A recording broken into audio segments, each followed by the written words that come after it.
ਕਿ ਬਰਾਦਰੀ ਦੇ ਨਾਲ ਮੁਹੱਬਤ ਕਰਨ ਦੀ ਵਜ੍ਹਾ ਤੋਂ ਕਰਕੇ ਤੇ ਤੁਸੀਂ ਇਹ ਇਤਨਾ ਵੱਡਾ ਸਟੈਪ ਲੈ ਰਹੇ ਹੋ ਕਿ ਜਨਾਬ ਤੁਸੀਂ ਇਹ ਕਿਹਾ ਕਿ ਜੋ ਚੀਜ਼ਾਂ ਤੁਸੀਂ ਕਹੋ ਜਿਸ ਤਰ੍ਹਾਂ ਕਹੋ ਇਨਸ਼ਾਅੱਲਾ ਜਿਹੜਾ ਨਾ ਜਿਹੜੀਆਂ ਕੰਡੀਸ਼ਨ 'ਚ ਤੁਸੀਂ ਕਹੋ ਇਨਸ਼ਾਅੱਲਾ ਤੁਹਾਡੇ ਨਾਲ ਅਸੀਂ ਚੱਲਣ ਨੂੰ ਤਿਆਰ ਹਾਂ। ਤੇ ਚੋ ਸਾਹਿਬ ਸੂਰਤ ਹਾਲ ਵੀ ਇਸੇ ਤਰ੍ਹਾਂ ਹੀ ਨਜ਼ਰ ਆ ਰਹੀ ਹੈ ਦੁਨੀਆ ਦੇ ਵਿੱਚ ਕਿ ਜਦੋਂ ਅੱਲਾ ਦੇ ਨਬੀ ਤੇ ਜਾਣ ਤੋਂ ਬਾਅਦ ਨਾ ਖੁਲਫਾ ਰਾਸ਼ਦੀਨ ਆ ਗਏ ਤੇ ਉਸ ਤੋਂ ਬਾਅਦ ਇੱਕ ਵਾਕਿਆ ਉੱਥੇ ਪੇਸ਼ ਆ ਗਿਆ ਕਿ ਇੱਕ ਬੰਦਾ ਜਿਹੜਾ ਨਾ ਦੂਸਰੇ ਇਲਾਕੇ ਦਾ ਬਦੂ ਘੁੰਮਦਾ ਘੁਮਾਉਂਦਾ ਜਿਹੜਾ ਨਾ ਉਹ ਮਦੀਨਾ ਮੁਨੱਵਰਾ ਆਇਆ ਤੇ ਉੱਥੇ ਉਹਦਾ ਊਂਟ ਜਿਹੜਾ ਨਾ ਉਹ ਚਲਾ ਗਿਆ ਕਿਸੇ ਦੇ ਖੇਤਾਂ 'ਚ ਤੇ ਉਹ ਬਾਬਾ ਜਿਹੜਾ ਨਾ ਉਹਨੇ ਊਂਟ ਨੂੰ ਮਾਰਿਆ, ਕੋਈ ਛੋਟਾ ਮਾਰਿਆ। ਮਾਲਕ ਨੂੰ ਤੈਸ਼ ਆਇਆ ਤੇ ਮਾਲਕ ਨੇ ਉਹਨੂੰ ਡੰਡਾ ਮਾਰ ਦਿੱਤਾ। ਉਹ ਬੁੱਢਾ ਬੰਦਾ ਸੀ, ਉਹਦੀ ਕੰਨ ਪੱਟੀ ਤੇ ਕਿਤੇ ਵੱਜ ਗਿਆ ਤੇ ਉਹ ਬਾਬਾ ਜਿਹੜਾ ਨਾ ਮਰ ਗਿਆ ਉੱਥੇ ਤੇ ਕਤਲ ਹੋ ਗਿਆ। ਕਤਲ ਦੀ ਦਫਾ ਲੱਗ ਗਈ। ਉਹਨਾਂ ਨੂੰ ਜਨਾਬ ਕਾਜ਼ੀ ਸਾਹਿਬ ਦੇ ਸਾਹਮਣੇ ਪੇਸ਼ ਕਰ ਦਿੱਤਾ ਗਿਆ। ਕਾਜ਼ੀ ਸਾਹਿਬ ਨੇ ਜਨਾਬ ਉਹਨੂੰ ਹੁਕਮ ਸੁਣਾਤਾ। ਹਾਂ ਵੀ ਉਹਨੇ ਪੁੱਛਿਆ, ਉਹਦੇ ਬੱਚੇ ਆ ਗਏ ਨਾ ਦੋ, ਉਹਨੂੰ ਲੈ ਕੇ ਕਿ ਵੀ ਜਨਾਬ ਸਾਡੇ ਬਾਪ ਨੂੰ ਇਸ ਬੰਦੇ ਨੇ ਮਾਰ ਦਿੱਤਾ ਹੈ। ਤੇ ਉਹਨਾਂ ਨੇ ਕਿਹਾ ਅੱਛਾ। ਉਹਨਾਂ ਨੇ ਕਿਹਾ ਹੁਣ ਜਿਹੜਾ ਨਾ ਕਾਜ਼ੀ ਸਾਹਿਬ ਨੇ ਉਹਨੂੰ ਪੁੱਛਿਆ ਕਿ ਹਾਂ ਬਈ, ਉਹਨੇ ਕਿਹਾ ਸਾਹਿਬ ਉਹ ਹੋਇਆ ਇੰਝ ਹੀ ਹੈ ਕਿ ਇਹਨਾਂ ਦੇ ਜਿਹੜਾ ਵਾਲਦ ਸੀ ਉਹਨੇ ਮੇਰੇ ਊਂਟ ਨੂੰ ਮਾਰਿਆ, ਮੈਂ ਗੁੱਸੇ 'ਚ ਆ ਗਿਆ, ਮੈਂ ਡੰਡਾ ਮਾਰਿਆ ਤੇ ਉਹ ਉਹਨਾਂ ਦੇ ਵੱਜ ਕੇ ਤੇ ਉਹ ਮਰ ਗਿਆ ਮੇਰੇ ਕੋਲੋਂ। ਉਹਨੇ ਕਿਹਾ ਅੱਛਾ ਤੇ ਤੈਨੂੰ ਪਤਾ ਇੱਥੇ ਸਜ਼ਾ ਕੀ ਹੈ ਕਿ ਧੌਣ ਦੇ ਬਦਲੇ ਧੌਣ ਹੈ? ਉਹਨੇ ਕਿਹਾ ਜੀ ਬਿਲਕੁਲ ਪਤਾ ਹੈ। ਫਿਰ ਉੱਥੇ ਮਜਮਾ ਲੱਗ ਗਿਆ ਬਹੁਤ ਵੱਡਾ ਕਿ ਹੁਣ ਕਾਜ਼ੀ ਸਾਹਿਬ ਨੇ ਫੈਸਲਾ ਸੁਣਾਉਣਾ। ਕਾਜ਼ੀ ਸਾਹਿਬ ਨੇ ਫੈਸਲਾ ਸੁਣਾਤਾ ਕਿ ਤੇਰੀ ਜਿਹੜੀ ਹੈ ਨਾ ਅਸੀਂ 2 ਦਿਨਾਂ ਤੋਂ ਬਾਅਦ ਅਸੀਂ ਤੇਰੀ ਧੌਣ ਉਤਾਰ ਦੇਣੀ ਹੈ। ਉਹਨੇ ਕਿਹਾ ਮੁਹਤਰਮ ਇਸ ਤਰ੍ਹਾਂ ਹੈ ਕਿ ਮੈਂ ਆਇਆ ਮੈਂ ਬੜੀ ਦੂਰੋਂ ਤੇ ਮੇਰੇ ਘਰ ਉੱਥੇ ਨਾ ਮੇਰੀ ਬੀਵੀ ਤੇ ਬੱਚੇ ਨੇ ਸਿਰਫ, ਤੇ ਉਹਨਾਂ ਨੂੰ ਪਤਾ ਹੀ ਨਹੀਂ ਹੈ ਕਿ ਮੈਂ ਕਿੱਥੇ ਨਿਕਲਿਆ ਵਾਂ। ਊਂਠਾਂ ਨੂੰ ਚਰਾਉਂਦਾ ਜਾਂ ਗੁੰਮ ਹੋਏ ਊਂਠ ਇੱਧਰ ਆ ਗਏ ਨੇ ਤੇ ਮੈਂ ਹੁਣ ਕਿਸ ਤਰ੍ਹਾਂ ਉਹਨਾਂ ਨੂੰ ਇਤਲਾਹ ਦਿਆਂਗਾ ਕਿ ਇੱਥੇ ਮੇਰੀ ਧੌਣ ਲੱਥ ਗਈ ਹੈ? ਕੌਣ ਉਹਨਾਂ ਨੂੰ ਦੱਸੇਗਾ? ਉੱਥੇ ਸਾਰੀ ਜ਼ਿੰਦਗੀ ਇੰਤਜ਼ਾਰ ਕਰਦੇ ਰਹਿਣਗੇ। ਤੇ ਕੋਈ ਐਸਾ ਮੇਰੇ ਵਾਸਤੇ ਜਿਹੜਾ ਨਾ ਪੈਦਾ ਕਰੋ ਸ਼ਿਕ ਕਿ ਮੈਂ ਜਾ ਕੇ ਆਪਣੇ ਘਰਦਿਆਂ ਨੂੰ ਇਤਲਾਹ ਦੇ ਦੇਵਾਂ, ਕਿਉਂਕਿ ਕਿਸੇ ਹੋਰ ਨੂੰ ਪਤਾ ਵੀ ਨਹੀਂ ਹੈ ਕਿ ਕਿੱਧਰੋਂ ਦੀ ਕਿੱਧਰ ਜਾਣਾ ਹੈ। ਜਾਂ ਮੈਂ ਐਡਰੈਸ ਦੇ ਦਿੰਦਾ ਉਹਨਾਂ ਨੂੰ ਕਿ ਤੁਸੀਂ ਜਾ ਕੇ ਉੱਥੇ ਇਤਲਾਹ ਦੇ ਦਿਓ ਫਲਾਣੇ ਸ਼ਹਿਰ 'ਚ ਤੇ ਫਲਾਣੇ। ਉਹ ਤਾਂ ਅਸੀਂ ਜੰਗਲ 'ਚ ਤੇ ਡੇਰਾ ਲਾਇਆ ਦਾ ਰੇਗਿਸਤਾਨ 'ਚ ਖੈਮਾ ਲਾ ਕੇ। ਦੁਨੀਆ ਵੀ ਸਾਰੀ ਪਰੇਸ਼ਾਨ ਕਿ ਵਾਕਿਆ ਗੱਲ ਤਾਂ ਸਹੀ ਕਹਿ ਰਿਹਾ। ਹੁਣ ਉਹਨਾਂ ਨੇ ਕਿਹਾ ਜੀ ਮੈਨੂੰ ਜਿਹੜਾ ਨਾ ਤੁਸੀਂ ਇਸ ਤਰ੍ਹਾਂ ਕਰੋ ਕਿ ਕੋਈ ਜਿਹੜਾ ਪਰਸੋਂ ਦੇਣੀ ਹੈ ਨਾ ਮੈਨੂੰ ਸਜ਼ਾ, ਤੇ ਮੇਰਾ ਕੱਲ੍ਹ ਦਾ ਦਿਨ ਹੈ ਮੈਂ ਜਾਣਾ ਵਾ, ਜਾ ਕੇ ਉਹਨਾਂ ਨੂੰ ਇਤਲਾਹ ਦੇ ਕੇ ਤੇ ਕੱਲ੍ਹ ਸ਼ਾਮ ਤੱਕ ਜਿਹੜਾ ਨਾ ਮੈਂ ਪਰਸੋਂ ਤੱਕ ਮਗਰਬ ਤੱਕ ਮੈਂ ਪਹੁੰਚ ਜਾਵਾਂਗਾ, ਤੁਸੀਂ ਆਪਣੀ ਸਜ਼ਾ ਪੂਰੀ ਕਰ ਲਵੋ। ਹੁਣ ਬੱਚੇ ਵੀ ਪਰੇਸ਼ਾਨ ਕਿ ਵੀ ਸਾਡਾ ਜਨਾਬ ਕਾਤਲ ਹੈ, ਉਹਨਾਂ ਨੇ ਵੀ ਉਹ ਗਰੰਟੀ ਨਹੀਂ ਦੇ ਰਹੇ, ਕਾਜ਼ੀ ਸਾਹਿਬ ਵੀ ਗਰੰਟੀ ਨਹੀਂ ਦੇ ਰਹੇ। ਹੁਣ ਉੱਥੇ ਜਿਹੜਾ ਜਿਨ੍ਹਾਂ ਦੀ ਉੱਥੇ ਜ਼ਿੰਮੇਦਾਰੀ ਸੀ ਨਾ, ਹਾਕਮ ਸਨ ਨਾ ਜਿਹੜੇ ਉੱਥੇ ਦੇ, ਉਹ ਸ਼ਹਿਰ ਦੇ ਆਪਣਾ ਜਿਹੜਾ ਮਦੀਨਾ ਮੁਨੱਵਰਾ ਦੇ ਉਸ ਟਾਈਮ ਦੇ, ਮੈਨੂੰ ਨਾਮ ਨਹੀਂ, ਹਕੀਕਤ ਹੈ ਹੱਕੀ ਸੱਚੀ ਵਾਕਿਆ।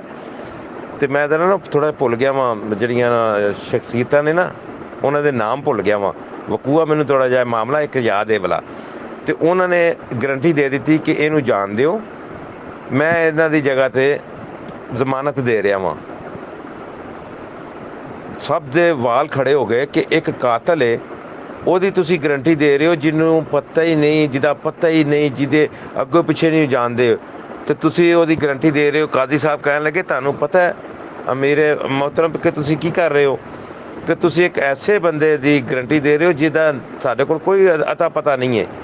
ਅਗਰ ਉਹ ਵਾਪਸ ਨਾ ਆਇਆ 2 ਦਿਨਾਂ ਤੋਂ ਬਾਅਦ, ਵਕਤ ਜਦੋਂ ਮਕਤਲ ਟਾਈਮ ਹੋ ਜਾਣਾ ਤਾਂ ਤੁਹਾਨੂੰ ਕਤਲ ਕਰ ਦਿੱਤਾ, ਤੁਹਾਡੀ ਗਰਦਨ ਉਤਾਰ ਦਿੱਤੀ ਜਾਣੀ ਹੈ। ਉਹਨਾਂ ਕਿਹਾ ਬਿਲਕੁਲ ਮੈਨੂੰ ਪਤਾ ਹੈ, ਮਗਰ ਇਸ ਦੇ ਬਾਵਜੂਦ ਮੈਂ ਇਸ ਦੀ ਗਰੰਟੀ ਦਿਆਂਗਾ। ਮੈਂ ਕਿਹਾ ਠੀਕ ਹੈ, ਅੱਲਾ ਦੇ ਰਾਜ਼ ਨੇ, ਅੱਲਾ ਜਾਣੇ, ਅੱਲਾ ਬਿਹਤਰ ਸਮਝੇ। ਉਹਨਾਂ ਨੇ ਕਿਹਾ ਠੀਕ ਹੈ ਜੀ, ਤੇਰੀ ਜਗ੍ਹਾ 'ਤੇ ਬੰਦੇ ਆ ਕੇ ਖੜੇ ਹੋ ਗਏ ਨੇ, ਤੇਰੀ ਗਰੰਟੀ ਦੇ ਦਿੱਤੀ ਹੈ, ਲਿਹਾਜ਼ਾ ਤੂੰ ਜਾ ਤੇ ਤੂੰ ਆ ਜਾਈਂ ਪਰਸੋਂ ਮਗਰਬ ਤੋਂ ਪਹਿਲੇ ਤੂੰ ਆ ਜਾਈਂ। ਉਹ ਚਲੇ ਗਿਆ। ਜਦੋਂ ਚਲਾ ਗਿਆ ਨਜ਼ਰਾਂ ਤੋਂ ਉਜਲ ਹੋ ਗਿਆ, ਦੁਨੀਆ ਪਰੇਸ਼ਾਨ। ਇੱਕ ਘੜੀ ਜਿਹੜੀ ਹੈ ਨਾ ਲੋਕਾਂ ਦੀ ਉਹ ਇਤਨੀ ਤਕਲੀਫ 'ਚ ਗੁਜ਼ਰ ਰਹੀ ਸੀ ਕਿ ਸਾਡਾ ਅਮੀਰ ਜਿਹੜਾ ਨਾ ਉਹ ਬੰਦਾ ਨਾ ਆਇਆ ਤੇ ਅਮੀਰ ਜਿਹੜਾ ਇਤਨਾ ਇਮਾਨਦਾਰ ਦਿਆਨਤਦਾਰ ਇਹਦੀ ਧੌਣ ਲੱਗ ਜਾਏਗੀ।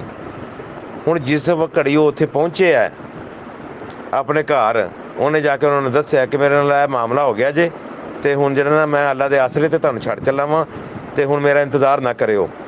ਤੇ ਜਦੋਂ ਉਹ ਵਾਪਸ ਆਇਆ ਤੇ ਉਸ ਟਾਈਮ ਜਿਹੜਾ ਨਾ ਮਗਰਬ ਦਾ ਟਾਈਮ ਹੋਣ ਡਿਆ ਤੇ ਸਾਰੇ ਲੋਕ ਟੀਲੇ ਤੇ ਚੜੇ ਸਨ ਤੇ ਵੇਖ ਰਹੇ ਸਨ ਕਿ ਉਹਨਾਂ ਨੂੰ ਪਤਾ ਹੈ ਕਿ ਉਹਨੇ ਕਿੱਥੋਂ ਆਉਣਾ ਹੈ, ਮਗਰ ਇੱਕ ਇੰਤਜ਼ਾਰ ਸੀ। ਤੇ ਦੂਰੋਂ ਗਰਦ ਉੱਠਦੀ ਵੇਖੀ ਉਹਨਾਂ ਨੇ ਕਿ ਵੀ ਜਨਾਬ ਉਹਨਾਂ ਨੇ ਕਿਹਾ ਉਹ ਆ ਗਿਆ ਜੇ, ਉਹ ਆ ਗਿਆ ਜੇ, ਉਹ ਆ ਗਿਆ ਜੇ। ਆਂਦੇ ਆਂਦੇ ਕਰੀਬ ਊਂਠ ਦੜਾਉਂਦਾ ਹੀ ਆ ਰਿਹਾ ਕਿ ਕਿਤੇ ਮਗਰਬ ਤੋਂ ਟਾਈਮ ਵੀ ਅੱਗੇ ਪਿੱਛੇ ਨਾ ਹੋ ਜਾਵੇ। ਉਹਨੇ ਇਹ ਵੀ ਕਿਹਾ ਕਿ ਮੈਂ ਜਿਹੜੀ ਗੱਲ ਕੀਤੀ ਉਹ ਤੇ ਪੂਰੀ ਹੋ ਜਾਵੇ। ਦੌੜਾਉਂਦਾ ਊਠ ਉੱਥੇ ਪਹੁੰਚਿਆ। ਉਹਨੇ ਕਿਹਾ ਲਓ ਜੀ ਮੈਂ ਪਹੁੰਚ ਗਿਆ ਵਾਂ। ਸਾਰਿਆਂ ਨੇ ਨਾਰੇ ਤਕਬੀਰ ਬੁਲੰਦ ਕੀਤਾ ਤੇ ਇਤਨਾ ਖੁਸ਼। ਉਹਨਾਂ ਨੇ ਕਿਹਾ ਠੀਕ ਹੈ ਕੁਝ ਵੀ ਹੋ ਗਿਆ, ਮਗਰ ਇੱਕ ਜਨਾਬ ਗੱਲ ਤੇ ਪਾਸਦਾਰੀ ਤੋਂ ਹੋਈ ਨਾ। ਉਹਨੇ ਆ ਕੇ ਕਿਹਾ ਮੈਂ ਆ ਗਿਆ। ਸਾਰੀ ਦੁਨੀਆ ਕਹਿਣ ਲੱਗੀ ਤੂੰ ਪਾਗਲ ਹੈ, ਮੌਤ ਵੱਲ ਆ ਗਿਆ ਹੈ, ਤੈਨੂੰ ਨਹੀਂ ਡਰ ਕੇ ਵੀ ਤੂੰ ਤੇਰੀ ਧੌਣ ਲੱਗ ਜਾਣੀ ਹੈ। ਉਹਨੇ ਕਿਹਾ ਮੈਨੂੰ ਪਤਾ ਮੇਰੀ ਧੌਣ ਲੱਗ ਜਾਣੀ ਹੈ, ਪਰ ਮੈਂ ਜੇ ਵਾਅਦਾ ਖਿਲਾਫੀ ਕਰਦਾ ਤੇ ਦੁਨੀਆ ਦਾ ਇਤਮਾਦ ਉੱਠ ਜਾਣਾ ਸੀ। ਕਿਸੇ ਨੇ ਦੁਬਾਰਾ ਕਿਸੇ ਤੇ ਇਤਮਾਦ ਨਹੀਂ ਸੀ ਕਰਨਾ। ਮੈਂ ਉਹ ਪੂਰਾ ਨਹੀਂ ਹੋਣ ਦੇਣਾ ਚਾਹੁੰਦਾ। ਮੇਰੀ ਧੌਣ ਤੇ ਇੱਕ ਵਾਰ ਜਾਏਗੀ ਨਾ, ਪਰ ਇਹ ਵਾਅਦਾ ਜਿਹੜਾ ਨਾ ਆਉਣ ਵਾਲੀਆਂ ਨਸਲਾਂ ਤੱਕ ਰਹੇਗਾ ਕਿ ਕੋਈ ਵਾਅਦੇ ਵੀ ਕਰਦੇ ਨੇ। ਉਹਨਾਂ ਨੇ ਕਿਹਾ ਠੀਕ ਹੋ ਗਿਆ। ਅਮੀਰ ਉਲ ਮੋਮਨੀਨ ਨੂੰ ਪੁੱਛਿਆ ਜਿਹੜੇ ਉੱਥੇ ਕਿ ਤੁਸੀਂ ਕਿਉਂ ਇਹਦੀ ਗਰੰਟੀ ਦਿੱਤੀ? ਉਹਨਾਂ ਨੇ ਕਿਹਾ ਮੈਂ ਇਸ ਕਰਕੇ ਗਰੰਟੀ ਦਿੱਤੀ ਸੀ ਕਿ ਦੁਨੀਆ 'ਚ ਭਰੋਸਾ ਨਾ ਖਤਮ ਹੋ ਜਾਵੇ, ਇਤਮਾਦ ਨਾ ਖਤਮ ਹੋ ਜਾਵੇ, ਕਿ ਇਨਸਾਨੀਅਤ ਤੋਂ ਇਤਮਾਦ ਉੱਠ ਗਿਆ, ਕਿ ਕੋਈ ਐ ਨਾ ਕਰੇ ਦੁਬਾਰਾ ਕਿ ਕੋਈ ਮੁਸ਼ਕਿਲ 'ਚ ਪੇਸ਼ ਆਏ ਤੇ ਉਹ ਕਹੇ ਜੀ ਮੈਂ ਸਾਰੀ ਦੁਨੀਆ ਪਿਛਾਂਹ ਹਟ ਜਾਏ। ਮੈਂ ਇਸ ਕਰਕੇ ਉੱਥੇ ਖੜਾ ਹੋਇਆ ਵਾਂ। ਤੇ ਬੱਚਿਆਂ ਨੇ ਕਿਹਾ ਇਹ ਸਾਰਾ ਵੇਖਿਆ ਕਿਉਂਕਿ ਅਸ਼ਕਬਾਰ ਹੋ ਗਈ ਸਾਰੀ ਦੁਨੀਆ, ਰੋਈ ਆਏ ਬੁਲਕਦੀ ਆਏ ਕਿ ਵੀ ਹੋਣ ਕੀ ਡਿਆ, ਕਾਜ਼ੀ ਸਾਹਿਬ ਕੀ ਸਾਰੀ ਦੁਨੀਆ। ਤੇ ਉਹਨਾਂ ਨੇ ਜਨਾਬ ਬੱਚਿਆਂ ਨੇ ਕਿਹਾ ਜੀ ਅਸੀਂ ਇਹਨਾਂ ਨੂੰ ਅੱਲਾ ਦੇ ਵਾਸਤੇ ਕਰਕੇ ਨਾ ਅਸੀਂ ਮਾफ़ ਕਰ ਦਿੰਦੇ ਇਸ ਬੰਦੇ ਨੂੰ, ਕਿ ਜਿਹਨੇ ਇੰਨਾ ਵਾਅਦਾ ਪੂਰਾ ਕਰ ਲਿਆ ਅਸੀਂ ਖੁਦਾ ਵਾਸਤੇ ਕਰਕੇ ਇਸ ਨੂੰ ਮਾफ़ ਕਰ ਦਿੰਦੇ ਹਾਂ। ਲਿਹਾਜ਼ਾ ਚੋਈ ਸਾਹਿਬ ਇਨਸਾਨੀਅਤ ਨੂੰ ਰਹਿਣ ਦਈਏ, ਕਿਸੇ ਦੀ ਪਰੇਸ਼ਾਨੀ ਨੂੰ ਇਤਨਾ ਨਾ ਵਧਾਈਏ ਕਿ ਉਹਨੂੰ ਜਨਾਬ ਆਪਣੇ ਬੱਚਿਆਂ ਨੂੰ ਨਾ ਫਾਂਸੀ ਲਗਾਉਣੀ ਪਵੇ ਰੋਟੀ ਦੀ ਵਜ੍ਹਾ ਤੋਂ ਕਰਕੇ, ਜਾਂ ਇਸ ਤਰ੍ਹਾਂ ਤਕਲੀਫ 'ਚ ਜਾਏ ਉਹ ਬੰਦਾ ਸਾਡੀ ਵਜ੍ਹਾ ਤੋਂ ਕਰਕੇ। ਥੋੜ੍ਹਾ ਜਿਹਾ ਨਰਮ ਹੋ ਜਾਈਏ ਨਾ ਤੇ ਅੱਲਾਹ ਤਾਲਾ ਸਾਨੂੰ ਕਿਸੇ ਨਾ ਕਿਸੇ ਦੂਸਰੇ ਪਾਸੋਂ ਹੱਲ ਲੱਭ ਦਿੰਦਾ ਜੇ, ਕਿਉਂਕਿ ਇਨਸਾਨ ਤੇ ਉਹਦੇ ਬਣਾਏ ਹੋਏ ਨੇ ਨਾ। ਤੇ ਅਸੀਂ ਇਨਸਾਨੀਅਤ ਦੀ, ਅੱਲਾਹ ਤਾਲਾ ਦੇ ਨਬੀ ਆਏ ਇਨਸਾਨ ਦੀ ਖਿਦਮਤ ਵਾਸਤੇ ਸਨ ਤੇ ਅਸੀਂ ਉਹਦੇ ਉਮਤੀ ਹੋਈਏ। ਮੁਸਲਮਾਨੀ ਸਾਡੀ ਜਿਹੜੀ ਹੈ ਨਾ ਖਤਮ ਹੋ ਗਈ ਹੈ। ਸਾਨੂੰ ਸਿਵਾਏ ਇਸ ਤੋਂ ਕਿ ਜਨਾਬ ਪੈਸਾ ਆ ਜਾਵੇ, ਸਿਵਾਏ ਇਸ ਤੋਂ ਕਿ ਜਨਾਬ ਅਸੀਂ ਜਿਹੜਾ ਨਾ ਝੂਠ ਬੋਲੀ ਜਾਈਏ, ਗਲਤ ਬਿਆਨੀ ਕਰੀ ਜਾਈਏ, ਇਸ ਤੋਂ ਇਲਾਵਾ ਮੁਸਲਮਾਨੀ ਕਿੱਥੇ ਰਹਿ ਗਈ ਸਾਡੇ 'ਚ? ਆਏ ਅਸੀਂ ਮੁਸਲਮਾਨ ਹਾਂ ਔਰ ਮੁਸਲਮਾਨੀ ਖੈਰ ਨਾਲ ਸਾਡੇ 'ਚ ਨਜ਼ਰ ਨਹੀਂ ਆਉਂਦੀ। ਲਿਹਾਜ਼ਾ ਬੜੀ ਮਿਹਰਬਾਨੀ, ਮੈਂ ਤੁਹਾਨੂੰ ਦੱਸਣ ਦਾ ਮਕਸਦ ਇਹ ਸੀ ਕਿ ਕਿਸੇ 'ਤੇ ਇਤਮਾਦ ਕਰਕੇ, ਹੁਣ ਤੁਸੀਂ ਇਤਮਾਦ ਕਰੋ ਨਾ ਕਿ ਮੈਂ ਕਿਸੇ 'ਤੇ ਦੁਨੀਆ 'ਚ ਨਹੀਂ ਕਰਦਾ, ਤਾਂ ਚੋਸ਼ਾ ਤੁਸੀਂ ਸਫ਼ਰ ਨਹੀਂ ਕਰ ਸਕਦੇ, ਬੱਸ 'ਚ ਨਹੀਂ ਬੈਠ ਸਕਦੇ। ਤੁਸੀਂ ਆਖਰ ਡਰਾਈਵਰ 'ਤੇ ਇਤਮਾਦ ਕਰਦੇ ਹੋ ਕਿ ਮੈਨੂੰ ਮੰਜ਼ਿਲ ਤੱਕ ਪਹੁੰਚਾ ਦੇਗਾ, ਭਾਵੇਂ ਉਹਦੇ ਕੋਲ ਲਾਇਸੈਂਸ ਨਹੀਂ ਚੈੱਕ ਕਰਦੇ। ਜੇ ਤੁਸੀਂ ਇਤਮਾਦ ਨਹੀਂ ਕਰਦੇ ਤਾਂ ਉਹਦਾ ਲਾਇਸੈਂਸ ਚੈੱਕ ਕਰੋ। ਅਸੀਂ ਦੂਸਰੇ ਮੁਲਕਾਂ 'ਚ ਸਫ਼ਰ ਕਰਨੇ ਆ, ਜਹਾਜ਼ 'ਚ ਬਹਿੰਦੇ ਹਾਂ, ਸਾਨੂੰ ਕੀ ਪਤਾ ਪਾਇਲਟ ਜਿਹੜਾ ਨਾ ਉਹਦੇ ਕੋਲ ਕੀ, ਉਹਦੀ ਡਿਗਰੀ ਕੀ, ਉਹਦੀ ਕੁਆਲੀਫਿਕੇਸ਼ਨ ਕੀ, ਉਹਦੇ ਮਾਮਲਾਤ ਨੇ। ਅਸੀਂ ਇਤਮਾਦ ਕਰਕੇ ਹੀ ਬਹਿੰਦੇ ਹਾਂ ਨਾ। ਅਸੀਂ ਕਦੀ ਉਹਦੇ ਕੋਲ ਜਾ ਕੇ ਪੁੱਛਿਆ ਕਿ ਪਹਿਲੇ ਆਪਣਾ ਜਿਹੜਾ ਨਾ ਸਾਡਾ ਐਕਸਪੀਰੀਅੰਸ ਦਾ ਕਿੰਨੇ ਘੰਟੇ ਤੇਰਾ ਐਕਸਪੀਰੀਅੰਸ ਹੈ, ਕੀ ਪਤਾ ਉਹਦੀ ਪਹਿਲੀ ਫਲਾਈਟ ਹੋਏ, ਸਾਨੂੰ ਕੀ ਪਤਾ, ਕਿਉਂਕਿ ਉਹਨੇ ਤਾਂ ਅਗਲੇ ਪਾਸੇ ਜਾ ਕੇ ਬਹਿ ਜਾਣਾ ਅਤੇ ਚਲਾ ਦੇਣਾ ਹੈ। ਤੇ ਇਤਮਾਦ ਕੀਤਾ ਹੁੰਦਾ ਹੈ ਕਿ ਯਾਰ ਇਹ ਸਾਨੂੰ ਪਹੁੰਚਾ ਦੇਗਾ। ਤੇ ਜੇ ਤੁਸੀਂ ਇਸ ਪ੍ਰਾਪਰਟੀ ਡੀਲਿੰਗ ਦੇ ਸ਼ੋਬੇ 'ਚ ਨਾ ਤਾਂ ਕਮ ਸੇ ਕਮ ਇਤਮਾਦ ਕਾਇਮ ਰਹਿਣ ਦਿਓ। ਹਰ ਬੰਦਾ ਇਹ ਨਾ ਕਵੇ ਕਿ ਯਾਰ ਪ੍ਰਾਪਰਟੀ ਡੀਲਰ ਬੁਰੇ ਹੁੰਦੇ ਨੇ।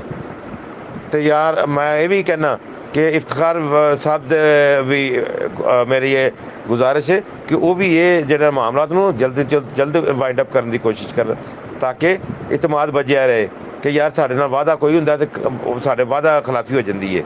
ਤੇ ਕੋਸ਼ਿਸ਼ ਕਰੋ ਕਿ ਪਾਸਦਾਰੀ ਰੱਖੀਏ ਤੇ ਮੁਸਲਮਾਨੀ ਕਾਇਮ ਰੱਖੀਏ। ਜਿਹੜੇ ਕੋਲੋਂ ਫੇਲ ਨੇ ਸਾਡੇ ਉਹਦੇ ਤੇ। ਬੜੀ ਮਿਹਰਬਾਨੀ, ਥੈਂਕ ਯੂ ਜੀ। ਅਸਲਾਮ ਵਾਲੇਕੁਮ ਮੁਹਤਰਮ, ਤੁਹਾਡੇ ਨਾਲ ਜਿਹੜਾ ਸਾਡਾ ਇਹ ਮਾਮਲਾ ਚੱਲਿਆ ਨਾ